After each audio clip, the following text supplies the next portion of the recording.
Hi there, everyone. Welcome to my tour of the Backyard Discovery Willow greenhouse. If you followed me for any amount of time on any of my platforms, you know that having a greenhouse is truly a dream come true for me. If you have no idea who I am, hi, my name is Brittany. I post about plants and projects here on YouTube and a number of other platforms. And yes, getting a greenhouse is truly a dream come true for me. I am going to be giving you a tour of my initial setup of my greenhouse here in my backyard, pointing out some customizations I've made, giving you some tips for building the greenhouse along the way, because yes, we did build this greenhouse kit ourselves, and answering some questions that I'm sure you may have if you're looking into getting a greenhouse or if you're considering a backyard discovery greenhouse. So let's jump into it. So this is what our Willow greenhouse shipment looked like. It does ship from Backyard Discovery using a third-party shipper, and it comes via freight directly to your driveway. There are lots of different bases that you could use for this greenhouse. I chose a poured concrete base for a number of reasons. I liked the permanence of it. I liked the fact that I could stain it, as you can see I'm doing here. I liked the fact that it would be a nice clean area that I could hose off or sweep down. Just lots of different reasons I chose that, but plenty of people choose to do a gravel base or even put it up on 6x6 pieces to make a frame and use a dirt floor base so you can grow in it. Here is our finished pad all sealed with Sassy Henry on it. He loved this brand new pad that we made just for him. Once the pad was done and being stained, I moved on to staining all of the individual pieces of the greenhouse. So I did toy with the idea of whether or not I should stain before or after assembly, but ultimately decided that staining all of the 6 sides of each individual piece in my basement before assembling would be the easiest and most thorough option for me.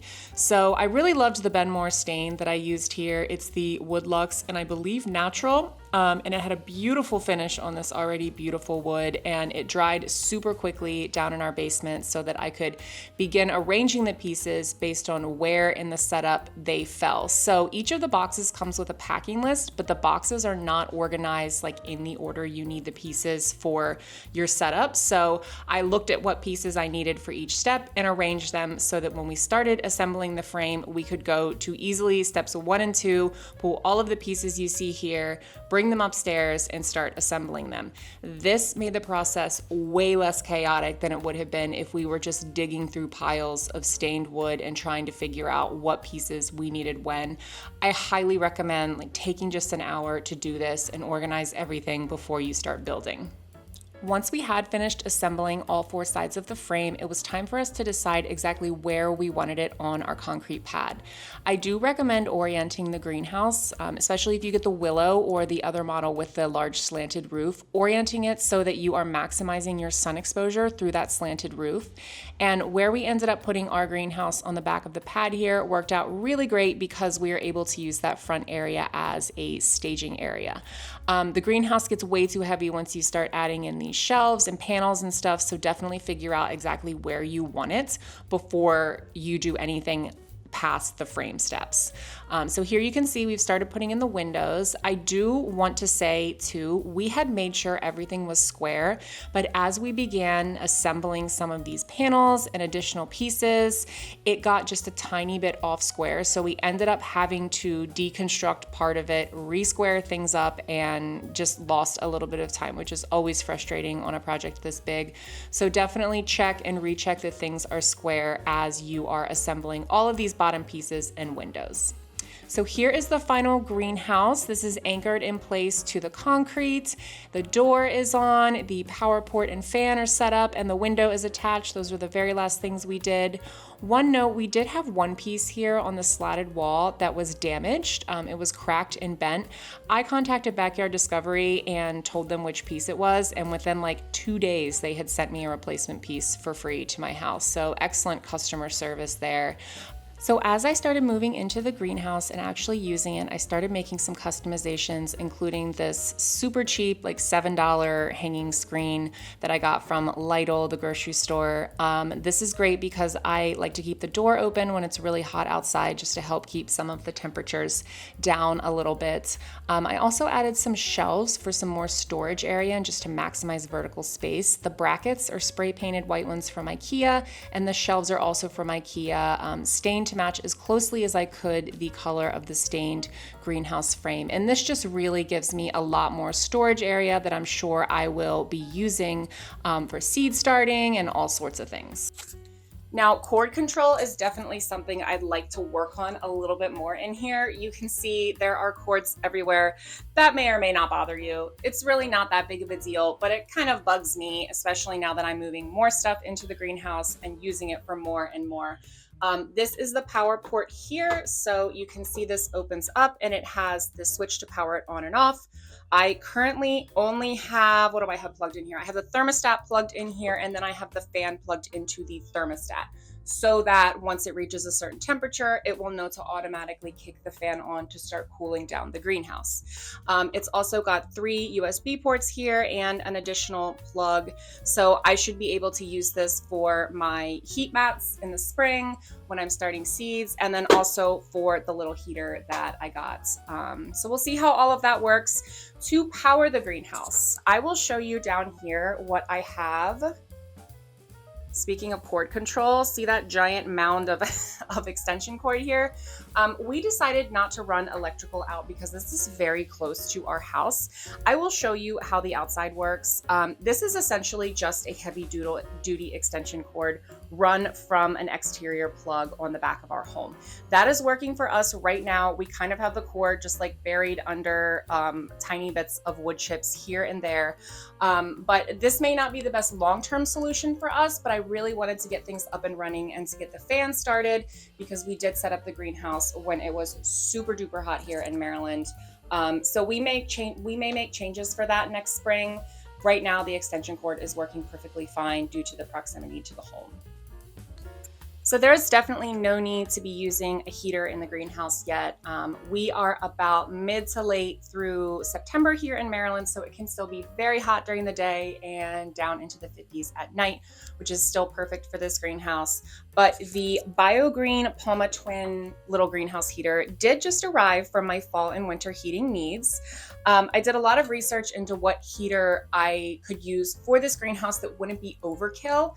And my goal is not to make this a tropical environment over the fall and winter. So if that is your goal, this may not be the best solution for you. I'm not sure yet. I have not set it up and run it and everything to figure out what level of heat it's really providing in a space that's 6x9. I did buy a separate thermostat that I can install here in the greenhouse, and it will link to my phone so that I can monitor the temperature throughout the fall and winter while the heater is running. And my goal is really to keep the greenhouse at like 40, 45 degrees Fahrenheit over the fall and winter. Which sounds pretty chilly, but it does get very cold here in Maryland. In like January and February, it can get extremely cold. So I'm looking forward to testing how well this little guy heats up the greenhouse. It had great reviews, so I will definitely do another video sharing my experience heating a 6x9 greenhouse with this heater once I have some more experience under my belt and can share a little bit more about how it's working. I also got this pack of simple little S hooks off of Amazon. They are the perfect size for this slatted wall, and I'm even using them for my paper towel holder by just sticking a little piece of bamboo on 2 of them and putting a roll of paper towels on them. So this is a handy little storage area. You can easily move these around. They're not fixed in place or anything. So again, it just really helps maximize that storage space. And then I'm also using some pot storage here. This little silver thing is called a pot clip, and I use these all over my yard. They're a fantastic way to hang terracotta pots. I have them on my potting bench. I use them for utility and for decorating. And then I did add a shade cloth here. I just threw this up pretty haphazardly using some hooks because it was so freaking hot at our house when we first put the greenhouse up. I did take this down a couple weeks later, and I will probably be putting this on the outside of the roof next spring when it starts to really get hot and I want to keep things a little cooler. One of the most exciting parts of this greenhouse for me was the rain barrels. We love rainwater harvesting. It does not meet all of our watering needs, but we've had some serious periods of drought here in Maryland, and it's just really nice to have rainwater on hand to water things in different places all around the yard. So adding these two 50-gallon barrels that are daisy chained together did give us an additional 100 gallons of water storage capacity in addition to the 350 gallons that we already had. So we just attached the gutter straight to the back of the greenhouse. It doesn't do the best job of capturing water, obviously, because it's a much smaller surface than a roof would be, which is where the majority of our water harvesting is happening. But it does get a very impressive amount. And I did run out during a pretty bad storm, so I could get a video that I'll throw up here of how much water it's actually harvesting. We generally use these barrels last because they do harvest the least amount of water, but it is super convenient to not have to use the hose hookup or run a hose out here and just rely primarily on rainwater harvesting for my watering needs inside the greenhouse, at least for now.